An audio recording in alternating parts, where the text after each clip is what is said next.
여러분 안녕하십니까? 정치 내비게이션의 아나운서 정승조입니다. 버락 오바마 미국 대통령이 일본을 국빈 방문했죠. 양국 정상은 정상회담 후에 가진 공동 기자회견에서 센카쿠 열도, 중국명 랴오 위디아오가 미일 안보조약 적용 범위에 들어간다고 밝혔습니다. 일본이 중국과 영유권 분쟁을 벌이는 센카쿠 열도 문제에서 일본 쪽으로 더 다가간 셈입니다. 미국이 센카쿠 열도 문제에 개입하는 것에 예민한 반응을 보였던 중국으로 볼 때 앞으로 이 문제는 동북아 정세의 안정을 방해하는 뜨거운 이슈가 될 것으로 보입니다. 국민 라디오 지지하는 4가지 방법 아시나요? 다운로드하기, 별점 주기, 댓글 달기, 구독하기. 국민 라디오를 보다 많은 이들에게 전할 수 있는 가장 손쉬운 방법. 다운로드하기, 별점 주기, 댓글 달기, 구독하기. 잊지 마세요. 다운로드하기, 별점 주기, 댓글 달기, 구독하기.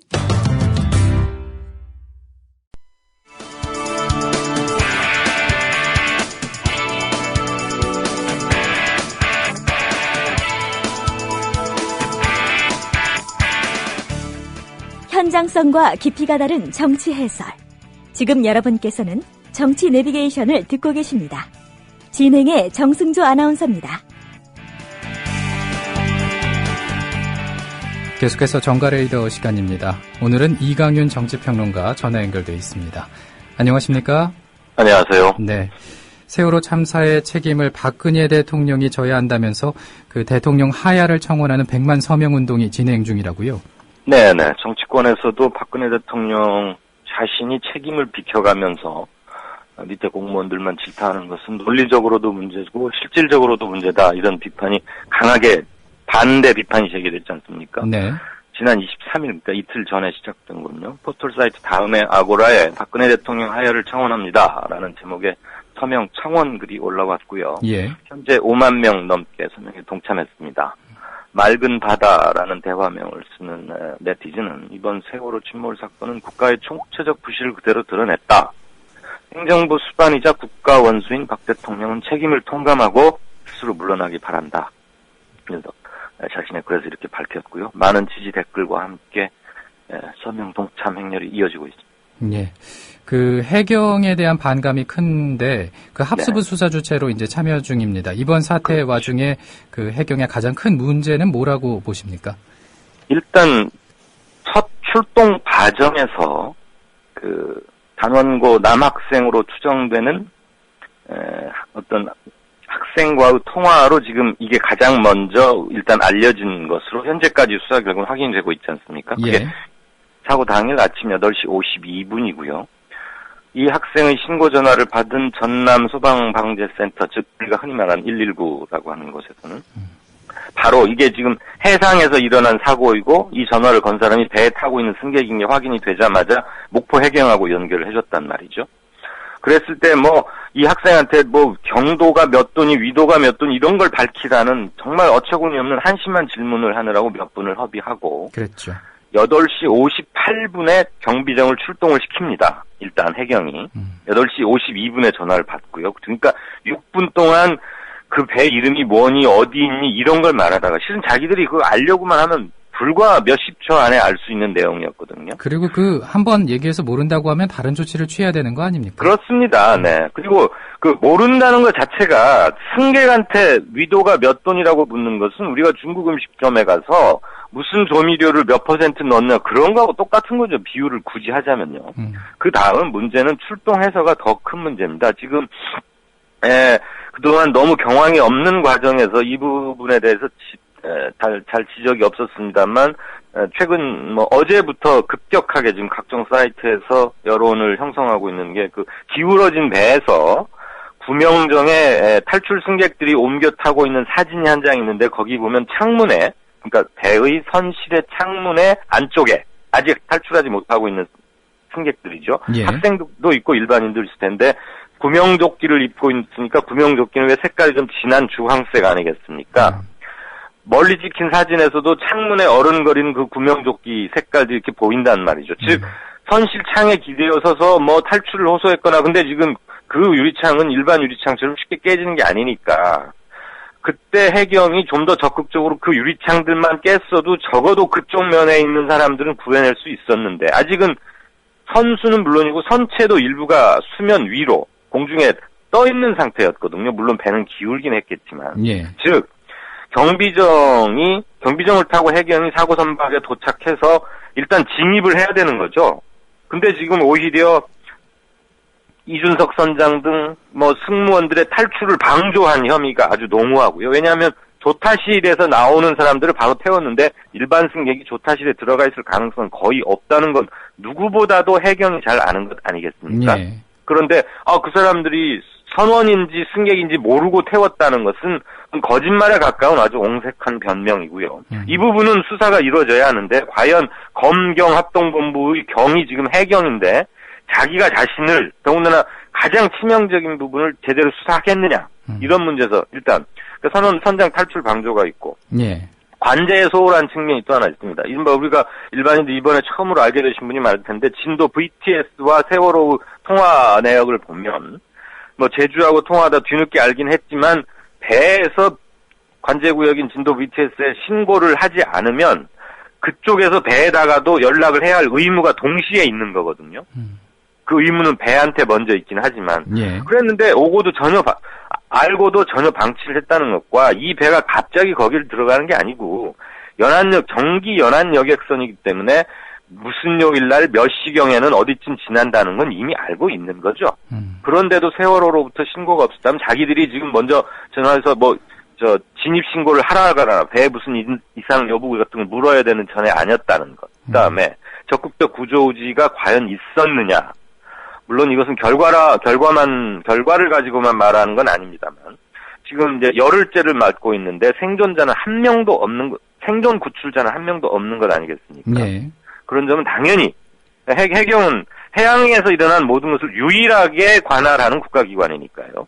그 다음에 민간 잠수사들과의 끝없는 갈등, 그리고 다이빙벨이 지금 과연 이게 효과가 있느냐 없느냐는 사실 사용해보지 않았던 건데 그렇게 논란을 하면서 시간을 보내느니 한번 써보고 효과 없다는 게 밝혀지면 그때 안 하면 되는 건데 예. 굳이 그 관료주의에 입각해서 자기들 고집하는 것으로 결국은 비춰버리고 그러다가 다이빙벨을 한번 해보려고 물론 이것은 이제 유족들이 강하게 요청을 해서 그렇긴 했지만 강릉의 폴리텍 대학이라는 곳에서 빌려와가지고 그걸 사용하려다가 아니다 결국은 또 사용하지 않겠다 이런 식으로 이런 과정에서 투명치 않았다. 예. 즉 사건 신고부터 오늘에 이르는 구조 군안 과정까지 해경은 잘한 점보다는 잘못한 점이 훨씬 많다. 그런데 현재 합동수사본부의 주체로 참여하고 있다. 이런 점에서 총체적 문제점을 지적받고 있는 겁니다. 예.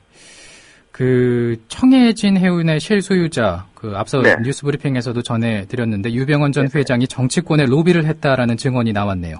네네, 언론들과 인터뷰를 이루어졌습니다. 유 전 회장이 직접 한 건 아니고요. 예. 지금 완전히 칩거 중인 거고, 그의 전 측근인데, 예전 세모, 그 다음에 오대양 사건 때부터 쭉 같이 해온, 그러니까, 아주 가까운 사람이고, 즉, 그 말은 뒤집어 보면, 유병헌 씨에 대한 상당히 많은 고급 정보를 알고 있는 것으로 우리가 충분히 신임할 수 있는 그 정도의 사람인데, 그냥, A씨라고 표현을 일단 하겠습니다. 예. 이 사람이 유병헌 전 회장이 정치인을 상대로 로비를 해왔는데 여야 균형을 맞춰왔다.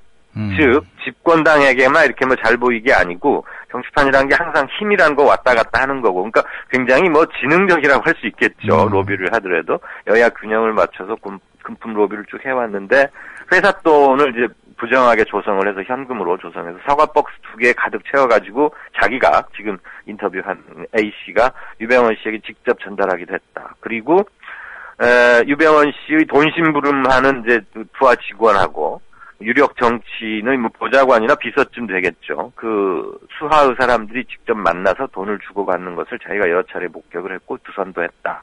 그런데 지금 돈심부름을 한 수하의 사람은 현재 청해진 해운 관련 회사의 임원으로 있다. 이런 걸 다 폭로를 했습니다. 지금 굉장히 분위기가 안 좋게 돌아가니까 유병헌 씨가 전 재산 100억을 내놓겠다고 말을 했는데 아주 언론은 물론이고 여론으로부터도 집중 포화를 받고 있는 거죠. 예.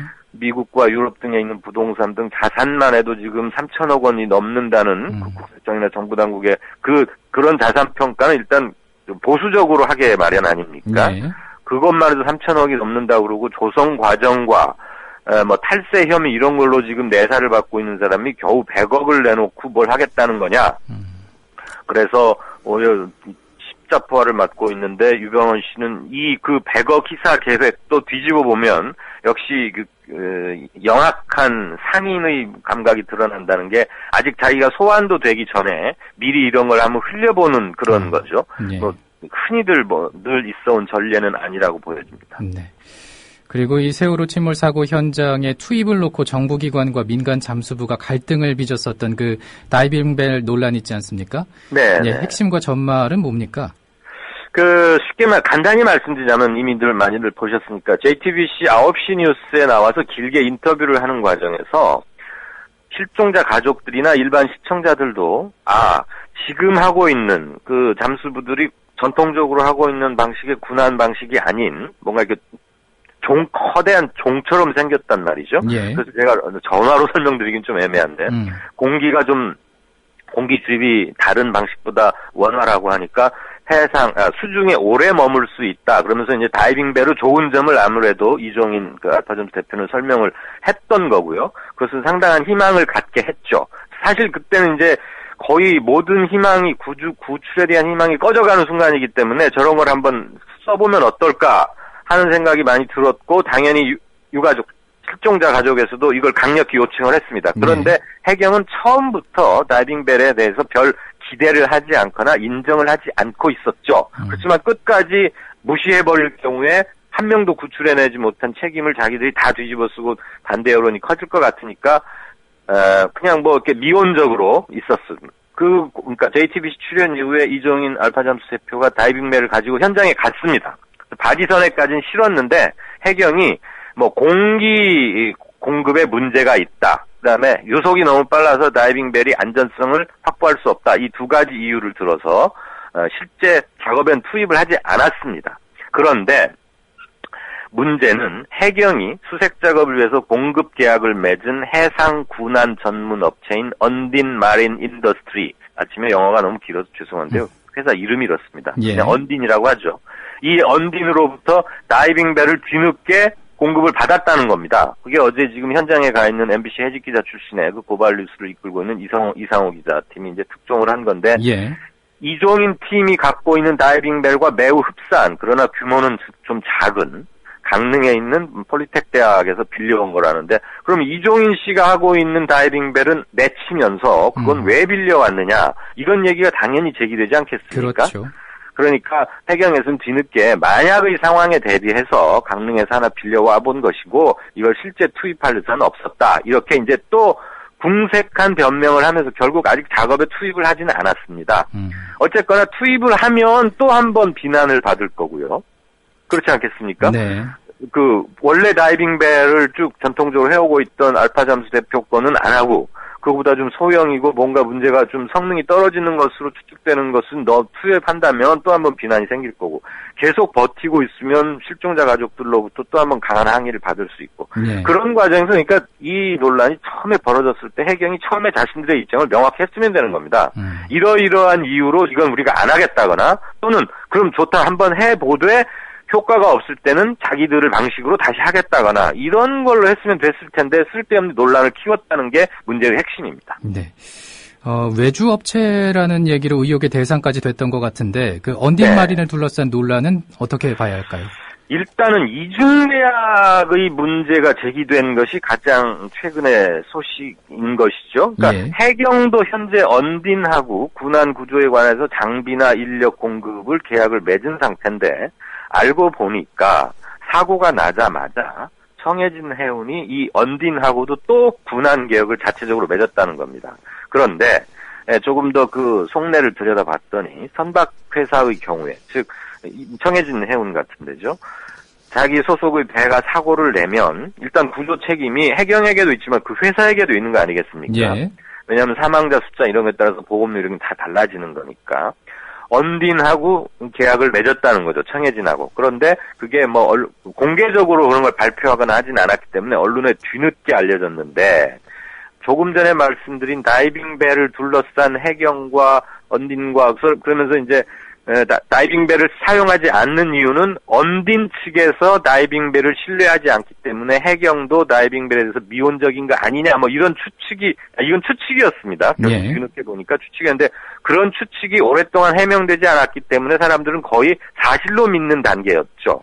그 과정에서 언딘과 청해진 측의 계약 사실이 뒤늦게 알려진 것이니까 그러면 언딘이라는 곳은 국가기관인 해경하고도 계약을 하고 그다음에 이번에 사고를 일으킨 청해진하고도 계약을 맺은 거니까 무슨 이중 계약, 뭐 이중 간첩 이런 생각이 들 수 있는 거 아닙니까? 예. 그런데 이제 선박업체 운영자들의 얘기를 들으면 뭐 언딘이 워낙 우리나라에서는 제일 그 규모가 큰 수중 작업 관련 전문 회사고 장비 이런 걸 많이 갖고 있고 회사가 크다 보니까 군안 능력을 갖고 있는 잠수부들을 동원할 수 있는 능력도 좀 있지 않겠습니까? 아무래도 업계 1위라고 하니까. 말씀 중에 죄송한데 그 30초 정도 남았습니다. 네네네. 그래서 청해진하고도 계약을 맺은 거다. 그 이중계약 자체가 문제라기보다는 실질적 성과를 내지 못하고 의혹만 산 것이 더 큰 문제다. 이런 지적을 동시에 받고 있습니다. 네.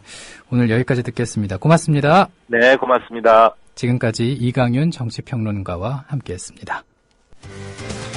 정치 내비게이션 이제 마치겠습니다. 다음 주 월요일 아침 7시에 인사드리죠. 고맙습니다.